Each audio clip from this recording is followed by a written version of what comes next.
Bismillahirrahmanirrahim. Assalamualaikum warahmatullahi wabarakatuh. Selamat pagi, selamat siang, selamat sore, selamat malam anak-anakku semuanya dimanapun kalian berada. Alhamdulillah, kali ini kita masih diberikan kesehatan oleh Allah sehingga masih dapat dipertemukan dalam pembelajaran online. Pada kesempatan kali ini kita akan belajar tentang tema 7, subtema 2, di pembelajaran 1 dan pembelajaran 2, kita akan belajar tentang peristiwa kebangsaan seputar proklamasi kemerdekaan. Sebelum mulai belajar, kita awali dulu dengan membaca basmalah bersama-sama ya. Bismillahirrahmanirrahim.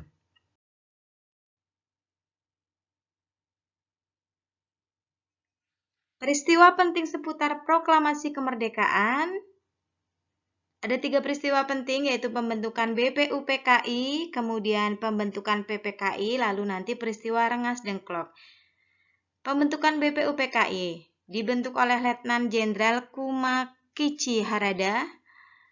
Ya, BPUPKI dalam bahasa Jepang disebut Dokuritsu Junbicho Sakai pada tanggal 1 Maret 1945. Kemudian pembentukan PPKI. Karena BPUPKI dibubarkan pada tanggal 7 Agustus 1945 digantikan oleh PPKI atau dalam bahasa Jepang Dokuritsu Junbi Inkai yang diketuai oleh Soekarno. Ya, kita akan mempelajari tentang pembentukan BPUPKI dan PPKI ini lebih lanjut.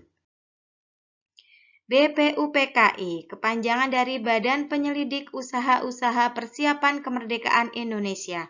Dalam bahasa Jepang disebut Dokuritsu Junbicho Sakai, dibentuknya 29 April 1945 oleh Kaisar Hirohito.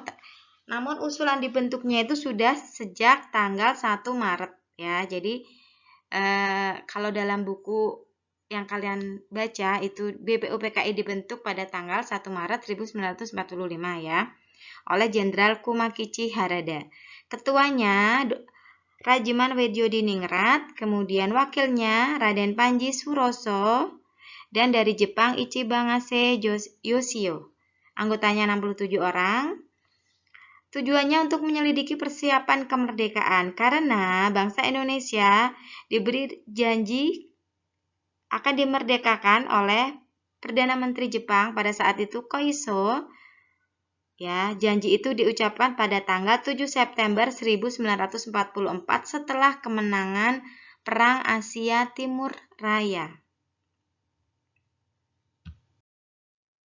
Lalu PPKI. PPKI kepanjangan dari Panitia Persiapan Kemerdekaan Indonesia. Dalam bahasa Jepang, Dokuritsu Junbi Inkai dibentuk tanggal 7 Agustus 1945, ketuanya Insinyur Soekarno, anggotanya ada 21 orang, tugasnya untuk melanjutkan hasil kerja BPUPKI. Nah, tugas PPKI itu meresmikan pembukaan serta batang tubuh Undang-Undang Dasar 1945, melanjutkan hasil kerja BPUPKI, lalu mempersiapkan pemindahan kekuasaan dari Jepang ke Indonesia, dan mempersiapkan segala sesuatu yang menyangkut masalah ketatanegaraan bagi negara Indonesia baru. Itu tugas PPKI. Lalu peristiwa menjelang proklamasi kemerdekaan yang lain adalah Rengas Dengklok. Pada tanggal 14 Agustus 1945, Jepang menyerah tanpa syarat kepada sekutu. Sultan Syahrir yang telah mengetahui kekalahan Jepang segera menemui Bung Karno dan Bung Hatta. Sultan Syahrir mendesak Bung Karno dan Bung Hatta untuk segera memproklamasikan kemerdekaan Indonesia. Ya, jadi tanggal 16 Agustus pukul 1945 pukul 4 pagi, Bung Hatta dan Bung Karno serta Ibu Fatmawati dan Guntur Soekarno Putra dibawa pemuda ke Rengas Dengklok di daerah Banten ya. Nah, hal itu bertujuan agar Soekarno-Hatta fokus dan tidak terpengaruh pemikiran lain untuk mempersiapkan kemerdekaan. Jadi, peristiwa Rengas Dengklok itu dilatar belakangi pemuda mendesak agar Soekarno-Hatta itu fokus dan tidak terpengaruh pemikiran lain untuk segera mempersiapkan kemerdekaan rakyat Indonesia. Nah, anak-anakku semuanya, tadi di depan kita sudah banyak sekali membaca membaca teks narasi sejarah ya di depan tadi. Nah, bagaimana cara kita mengelompokkan informasi teks narasi sejarah? Dengan menggunakan peta pikiran, langkah-langkahnya adalah membaca dan memahami teks secara keseluruhan. Ya, lalu kalian catat informasi penting dari teks tersebut dengan mengelompokkan berdasarkan kata tanya apa, di mana, kenapa, siapa, mengapa, dan bagaimana. Lalu setelah itu kalian dapat menyajikan informasi penting ke dalam bagan peta pikiran. Itu caranya untuk mengelompokkan informasi teks narasi sejarah dengan menggunakan peta pikiran. Ya, ini adalah contoh dari peta pikiran ya. Di sini ada judul teks narasi sejarah Proklamasi Kemerdekaan Indonesia. Lalu tadi caranya adalah kalian mengelompokkan berdasarkan kata tanya. Kapan terjadinya Proklamasi Kemerdekaan Indonesia? Lalu di mana? Kemudian siapa yang memproklamasikan? Lalu mengapa? Apa dan bagaimana peristiwa tersebut terjadi? Nah, ini ya. Ini adalah contoh peta pikiran dari teks narasi sejarah. Nah, anak-anakku semuanya, di sekitar kita banyak sekali dapat kita amati perubahan wujud benda ya. Perubahan wujud benda dari padat menjadi cair, kemudian dari cair menjadi padat, cair menjadi uap, dari uap menjadi cair, dari padat menjadi gas, atau dari gas menjadi padat. Semua perubahan wujud benda itu sudah kita pelajari di pembelajaran sebelumnya. Apabila kalian mau mereview kembali, bisa melihat video yang sebelumnya ya. Ada mencair, membeku, menguap, mengembun, menyublim, dan mengkristal. Nah, salah satu faktor yang menyebabkan perubahan wujud benda yaitu kalor, ya. Atau dalam hal ini pemanasan dapat menyebabkan perubahan wujud cair menjadi uap, padat menjadi cair atau padat menjadi gas. Jadi faktor penyebab perubahan wujud benda salah satunya adalah dengan dipanaskan. Contohnya, air dipanaskan akan menjadi uap air. Es bila terpengaruh suhu panas akan menjadi cair. Kapur barus menyublim menjadi gas jika dibiarkan di udara terbuka. Ini terkena panas juga. Kemudian mentega mencair bila dipanaskan. Ya, ini contoh-contoh dari perubahan wujud benda yang disebabkan oleh pemanasan atau kalor. Nah, ini ya, tadi tanda panah merah ini memerlukan kalor, lalu yang abu-abu ini melepaskan kalor. Jadi menyublim, menguap, mencair itu memerlukan kalor atau panas, kemudian membeku, mengkristal, mengembun itu melepaskan kalor.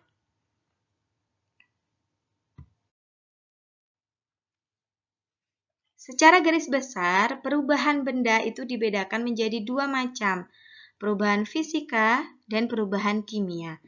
Perubahan fisika adalah perubahan yang bersifat sementara, artinya benda yang berubah dapat kembali ke bentuk semula.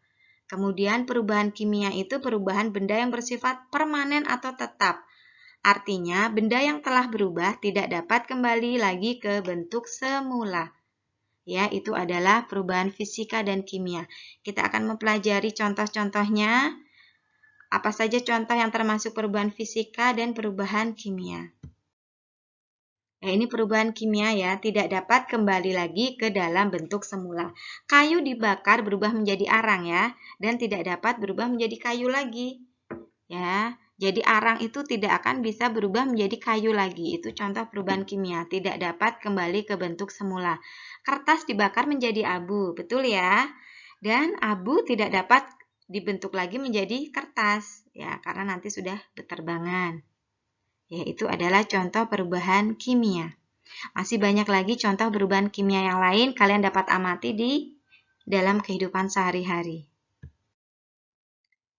Lalu contoh perubahan kimia yang lain, beras dimasak menjadi nasi. Nasi dapat berubah lagi jadi beras? Nah, tidak bisa ya. Jadi nasi tidak dapat berubah seperti semula. Lalu buah dan sayur yang telah membusuk sehingga berubah bentuk, warna, maupun baunya tidak dapat kembali ke bentuk seperti semula sebelum busuk. Ya, itu adalah contoh perubahan kimia. Contoh perubahan fisika. Air ketika dipanaskan akan berubah menjadi uap. Uap air bisa menjadi air kembali apabila terkena suhu yang dingin. Ini ya. Demikian juga air bila didinginkan akan menjadi es. Dan es itu bila terpengaruh oleh panas akan berubah menjadi air. Jadi es itu bisa berubah lagi menjadi air. Bisa, es kan terbuat dari air ya karena didinginkan.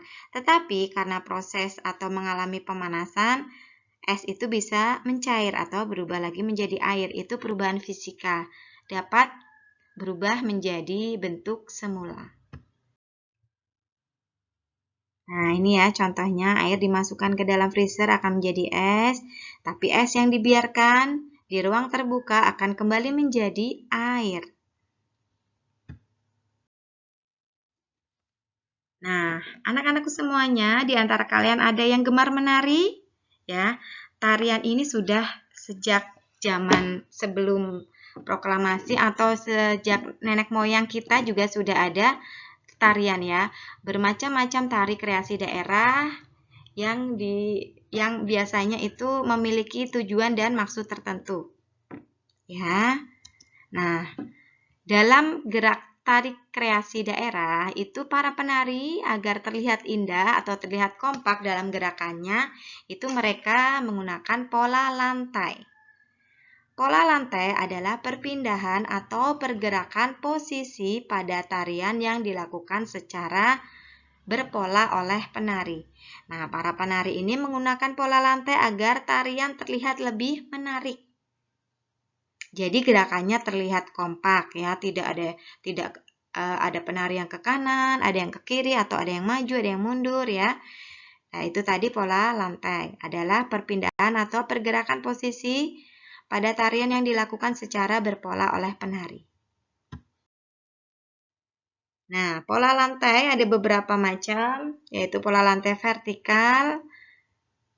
Ini ya, garis lurus itu bisa depan ke belakang atau sebaliknya. Contohnya tari Yosepan dari Papua. Ini menggunakan pola lantai vertikal. Kemudian pola lantai horizontal itu lurus ke samping. Contohnya tari Saman dari Aceh. Ya, ini seperti ini gambarnya. Nah, ini dapat kalian amati tari Yosepan dari Papua. Ini pola lantainya vertikal, Serimpi Jawa Tengah ini horizontal, tari baris cengkedan dari Bali ini horizontal juga. Lalu pola lantai garis melengkung dan pola lantai diagonal. Pola lantai garis melengkung, penari melakukan gerakan membentuk setengah lingkaran. Ya, contohnya adalah tari Rejang Dewa dari Bali. Kemudian pola lantai diagonal itu gerakan menyudut ke kanan atau ke kiri. Contohnya Bedaya Ketawang yang menggunakan pola lantai menyerupai pesawat terbang. Jadi tadi pola lantai vertikal, horizontal, pola lantai garis melengkung, pola lantai diagonal. Nah, ini contohnya pola lantai garis horizontal itu tari Saman, garis lengkung ke depan, tari pendet dari Bali, sekapur sirih itu lengkung ke depan juga, lalu tari piring lurus. Ya, pola lantainya lurus atau segi 4. Nah, alhamdulillah itu yang dapat kita pelajari di pembelajaran 1 dan pembelajaran 2. Tadi kita sudah belajar tentang pembentukan BPU-PKI, PPKI, Rengas Dengklok, kemudian cara untuk mengumpulkan informasi di teks narasi sejarah, lalu perubahan wujud benda sementara dan tetap. Kemudian kita juga belajar tentang pola lantai. Terima kasih untuk semangat kalian, untuk semangat tetap belajar meskipun kalian harus belajar dari rumah. Ya, tetap bersyukur dalam keadaan apapun karena kebahagiaan itu berawal dari rasa syukur yang selalu kita panjatkan. Ya, alhamdulillah, terima kasih.